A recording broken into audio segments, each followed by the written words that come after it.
पिछला वीडियो में हम लोग स्पीड ऑफ साउंड से रिलेटेड कुछ क्वेश्चन पढ़े हैं। कुछ और क्वेश्चन जानना है, बता दिए हैं। स्पीड ऑफ साउंड का फॉर्मूला √E/d। तो सॉलिड में स्पीड ऑफ साउंड E के जगह पर Young's modulus of elasticity, liquid में साउंड का स्पीड E के जगह पर B/d, और गैस में साउंड के स्पीड का दो फार्मूला √P/d और √RT/m। हम लोग इसी पर बेस कुछ क्वेश्चन पढ़ रहे थे, कुछ और क्वेश्चन पढ़ रहे हैं।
क्वेश्चन दिया है, आयरन का एक रॉड है, लोहा का रॉड है, इसको एक एंड पर हैमर्ड किया जा रहा है, पीटा जा रहा है। दूसरा एंड पर एक ऑब्जर्वर है, वह यहाँ पीटने से जो साउंड उत्पन्न हुआ, ध्वनि उत्पन्न हुआ, उस साउंड को वह 2 बार सुन रहा है। इतना के इंटरवल पर एक साउंड सुना और इतना देर के बाद दूसरा साउंड सुना। आप जानते हैं यहाँ पीटेगा तो साउंड उत्पन्न होगा, कुछ साउंड इस लोहा से चलेगा और कुछ साउंड एयर से चला। और आप जानते हैं लोहा में साउंड का स्पीड अधिक है, सॉलिड में अधिक है, तब तक इससे होकर जो साउंड चलेगा वो पहले पहुंचेगा और इससे होकर जो साउंड चलेगा वो बाद में पहुंचेगा। इस सॉलिड में साउंड का स्पीड अधिक होता है, गैस में साउंड का स्पीड कम होता है। तो गैस में साउंड का स्पीड यहाँ पर दे दिया है एयर में 500, इसमें साउंड का स्पीड नहीं मालूम है। और इस साउंड को या इस साउंड को इतना दूरी तय करना है 1500 मीटर।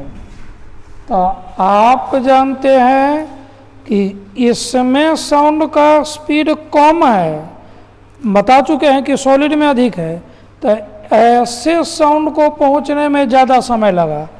तो टाइम बराबर होता है, फॉर्मूला आप जानते हैं, समय बराबर टाइम बराबर डिस्टेंस बाई स्पीड, दूरी बटा चाल।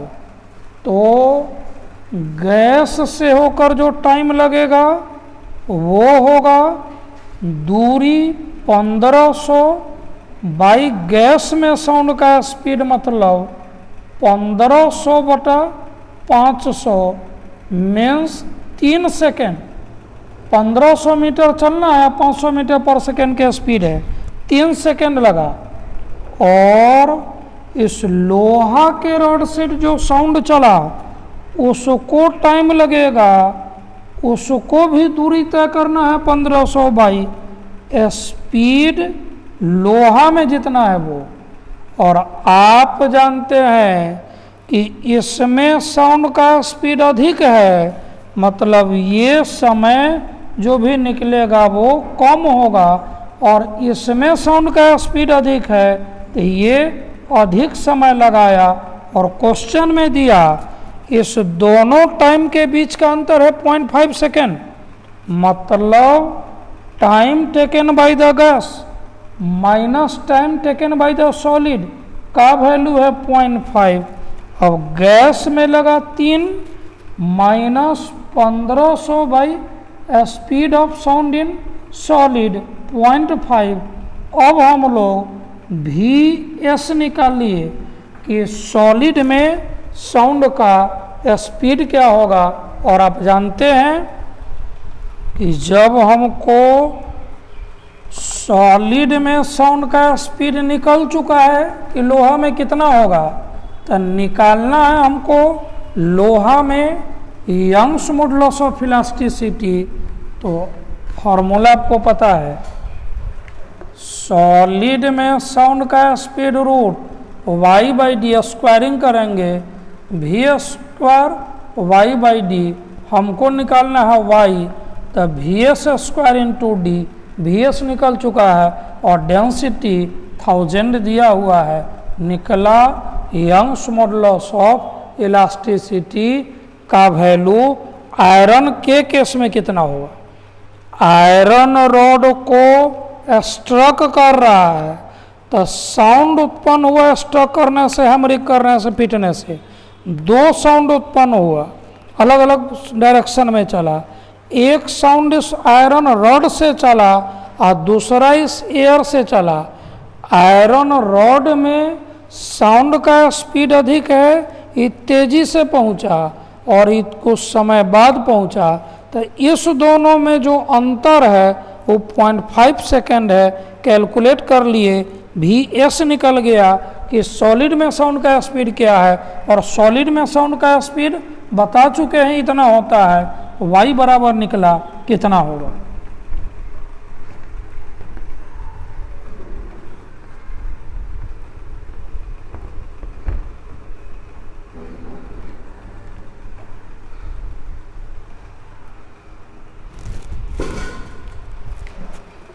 देखना है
क्वेश्चन यहाँ पर है कि 5 क्यूबिक मीटर अल्कोहल है, उस पर प्रेशर इतना से बदलकर इतना कर दिया, उसका वॉल्यूम कितना से बदलेगा।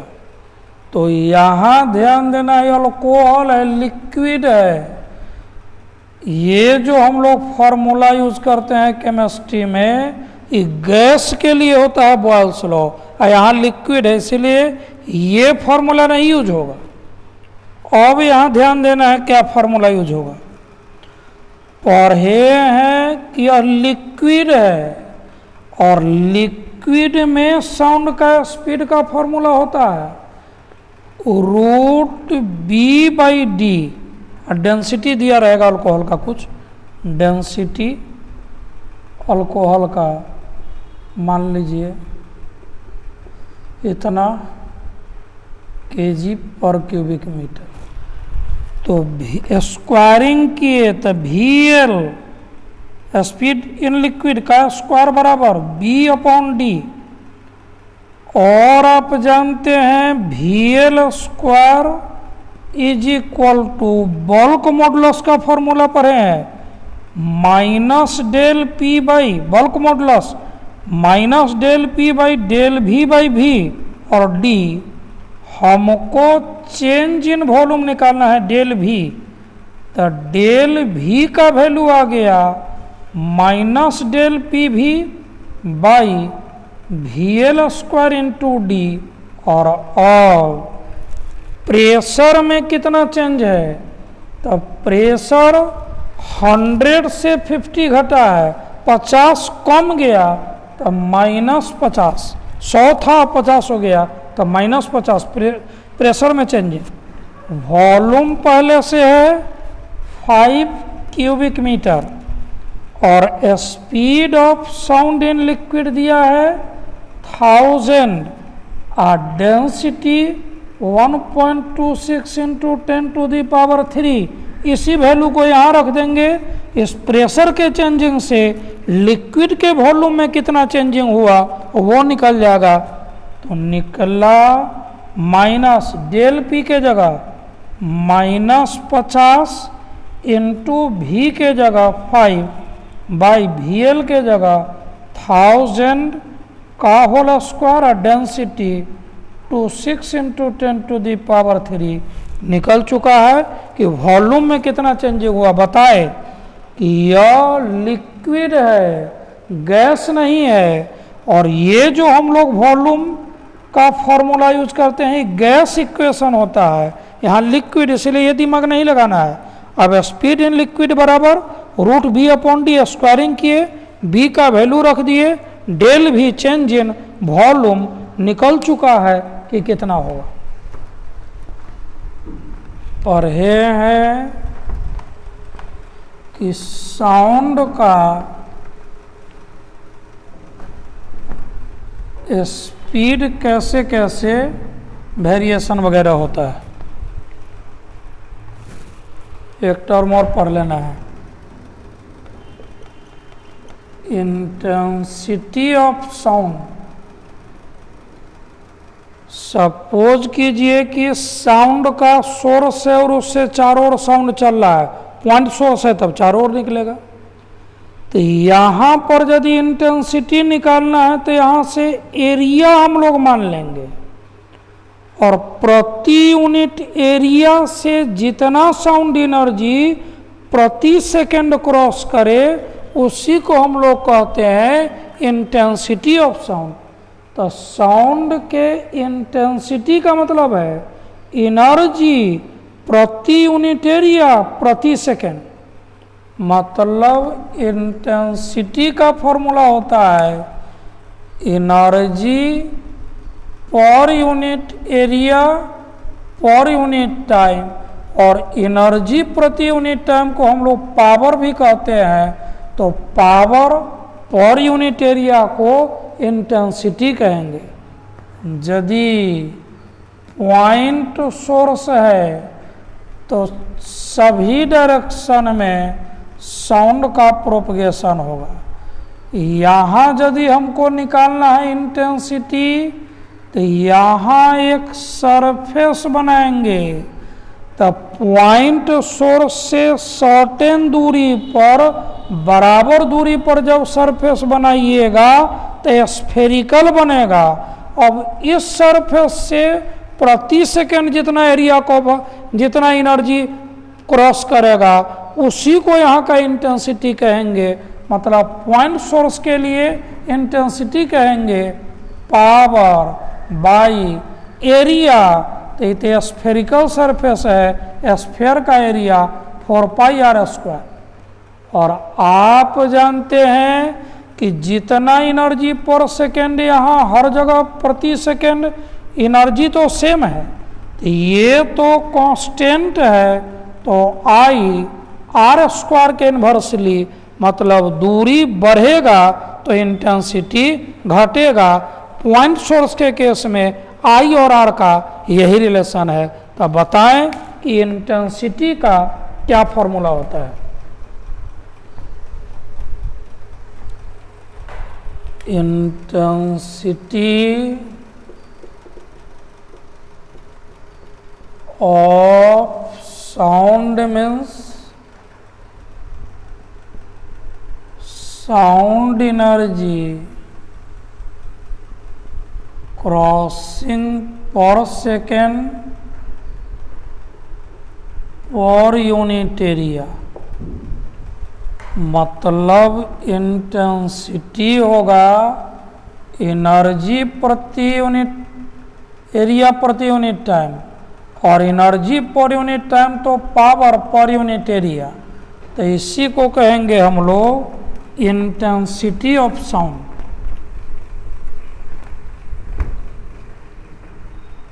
आप जानते हैं पॉइंट सोर्स है, आर दूरी पर निकालना है, तो यहाँ घेरे स्फेरिकल सरफेस है और बराबर दूरी पर है, तब तो बराबर एनर्जी प्रति सेकेंड हर एक जगह क्रॉस कर रहा है। तो चूक for point source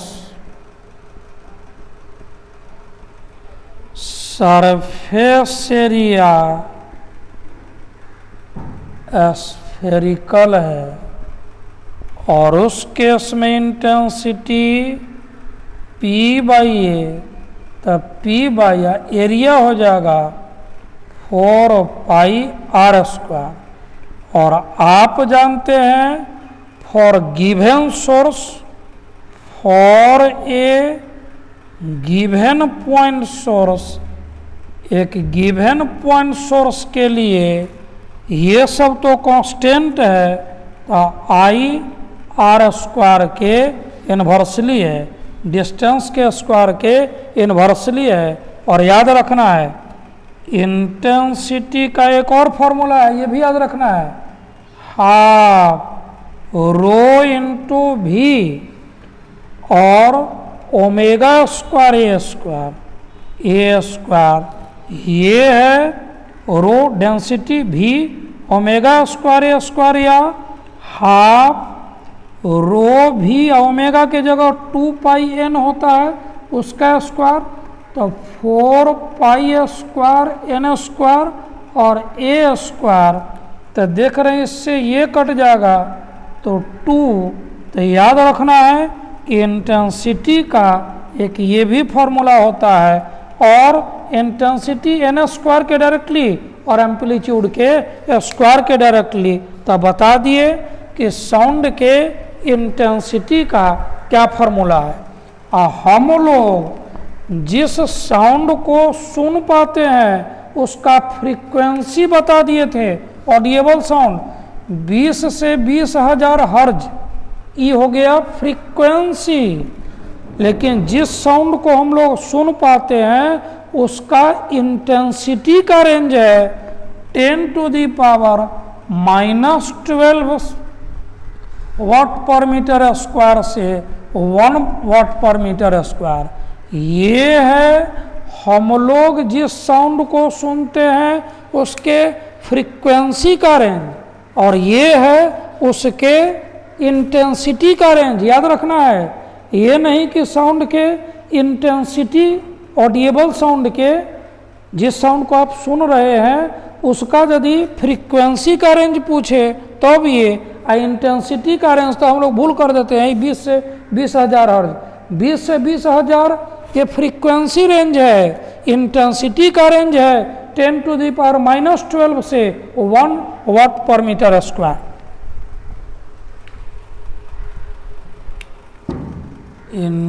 intensity range of audible sound, जिसको हम लोग सुन सकते हैं, उस साउंड का इंटेंसिटी रेंज है 10⁻⁻12 वाट पर मीटर स्क्वायर से 1 वाट पर मीटर स्क्वायर। याद रखना है।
क्वेश्चन पूछा है नीट में कि साउंड का फ्रीक्वेंसी दुगुना कर दिया जाए, एम्पलीट्यूड आधा कर दिया जाए, इंटेंसिटी पर क्या फर्क पड़ेगा। तो अभी बता है इंटेंसिटी का एक फॉर्मूला, I = ½ रो भी ओमेगा स्क्वायर ए स्क्वायर। एक और फॉर्मूला बताए थे, ये हट गया था, 2 इधर π² यहाँ ये सब नहीं बदला, ये सब तो कांस्टेंट है, सिर्फ n और ये बदला है। पहले फ्रीक्वेंसी था n, तो अब फ्रीक्वेंसी हो गया 2n। पहले एम्पलीट्यूड था a, तो अब एम्पलीट्यूड हो गया a/2। या तो ऐसे करके बनाएंगे, नहीं तो डायरेक्ट भी बना सकते हैं। I1/I2 बराबर, देख रहे हैं कि I यहाँ पर n² a² के डायरेक्टली है, तो I1/I2 n1/n2 का होल स्क्वायर a1/a2 का होल स्क्वायर, वैल्यू रख देंगे, बन चुका है I1/I2 n1 n/2n का होल स्क्वायर a/a/2 का होल स्क्वायर, कटा और निकला I1/I2 बराबर 1/4 इंटू 4/1। इसका मतलब I1 = I2, इंटेंसिटी में कहीं कोई चेंजिंग नहीं है, रिमेंस सेम। तो हम लोग इस तरह से निकाल सकते हैं।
क्वेश्चन दिया है कि एक पॉइंट सोर्स है और पॉइंट सोर्स से साउंड एनर्जी रेडिएटेड हो रहा है।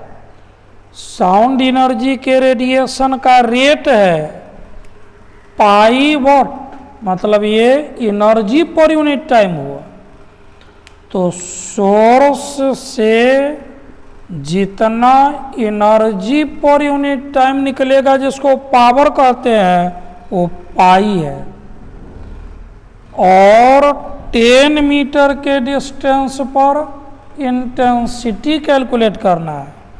तो आप जानते हैं इंटेंसिटी का एक formula P by A, point source के केस में area 4 pi R square spherical surface था तो निकाल चुके हैं। अब P के जगह पाई बाई 4 पाई आर के जगह 10 का होल स्क्वायर निकल गया कि इंटेंसिटी सोर्स से 10 मीटर के दूरी पर कितना है।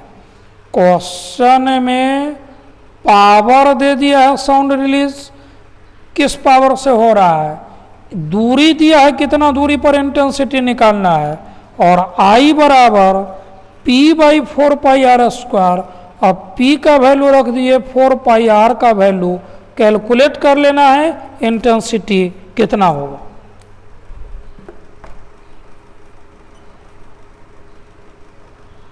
देखना है